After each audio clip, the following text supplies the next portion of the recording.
বাংলাদেশকে দ্বিতীয়বারের মতো স্বাধীন পেয়েছি সেই নেতৃত্বস্থানীয় ব্যক্তির মধ্যে একজন হচ্ছে মুফতি ফয়জুল করিম। আজকে তিনি এখানে উপস্থিত, তার বক্তব্য আমরা শুনব। আসসালামু আলাইকুম ওয়া রাহমাতুল্লাহি ওয়া বারাকাতুহু। আজকের বিষয়ে খুবই সংক্ষিপ্ত আলোচনা করতে হবে, কারণ আমরা আজকের বাংলাদেশে যেই বিশিষ্ট ব্যক্তির নেতৃত্বে গত কয়েকদিন আগে বাংলাদেশকে দ্বিতীয়বারের মতো স্বাধীন পেয়েছি সেই নেতৃত্বস্থানীয় ব্যক্তির মধ্যে একজন হচ্ছে মুফতি ফয়জুল করিম। আজকে তিনি এখানে উপস্থিত, তার বক্তব্য আমরা শুনব। আপনারা জানেন, ছাত্র জনতার এই বিপ্লবের মধ্য দিয়ে বাংলাদেশ নতুন করে স্বাধীনতা অর্জন করেছে। এই স্বাধীনতা যে ভোগ করছি তার উজ্জ্বল দৃষ্টান্ত আমি ডক্টর ফয়জুল।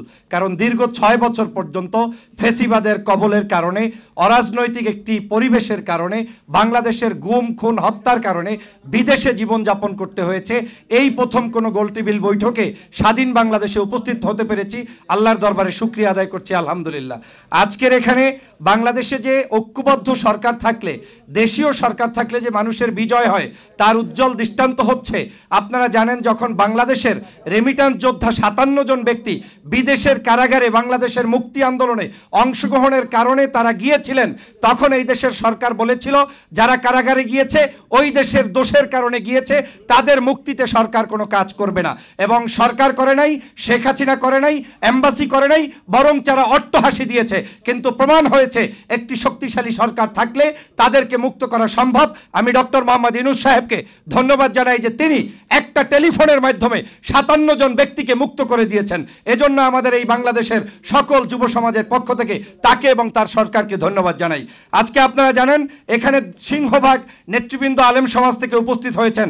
আমাদের আলেমদের মধ্যে ঐক্যবদ্ধের যে প্রক্রিয়া চলমান রয়েছে, এই চলমান প্রক্রিয়াকে আজকের ত্বরান্বিত করছেন মুফতি ফয়জুল করিম সাহেব। আল্লাহ পাক তার হায়াতে বারাকা দান করুক। তার নেতৃত্বে বাংলাদেশের সমগ্র মুসলমান এবং ইসলামপন্থী নাগরিকদের ঐক্য আরও সুসংহত হবে, সেই প্রত্যাশা আমি ব্যক্ত করছি।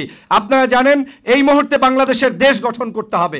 যদি দেশ গঠন করতে হয় তাহলে সকলে মিলে যে কথাটি বলেছেন সেটা হচ্ছে আওয়ামী ফ্যাসিজমের সকল তন্ত্রমন্ত্র ভেঙে চুরে চুরমার করতে হবে। আর যদি সেটা করতে হয়, আমি মনে করি বাংলাদেশের প্রত্যেকটি প্রশাসনে এখন সময় এসেছে আপনাদের মতো আলেম সমাজের মধ্য থেকে, যুব সমাজের মধ্য থেকে, পুলিশ থেকে শুরু করে প্রশাসনের সমগ্র জায়গায় নির্দ্বিধায় তাদেরকে নিয়োগ প্রদান করতে হবে। তাহলেই আপনার এই বাংলাদেশ, 56,000 বর্গমাইলের এই বাংলাদেশ অবশ্যই সুসংহত থাকবে, নিরাপদে থাকবে, নিরাপদে মানুষ তাদের জীবনযাপন করতে পারবে। অতএব সেই কাজটি আপনারা দ্রুত সম্ভব করবেন।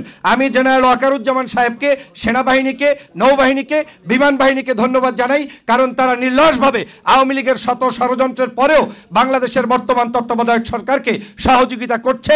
তারা যে সহযোগিতা করছে, এই সহযোগিতাটা আমরা আগামী দিনে সবাই মিলে সম্মিলিতভাবে এই সরকারকে করতে চাই।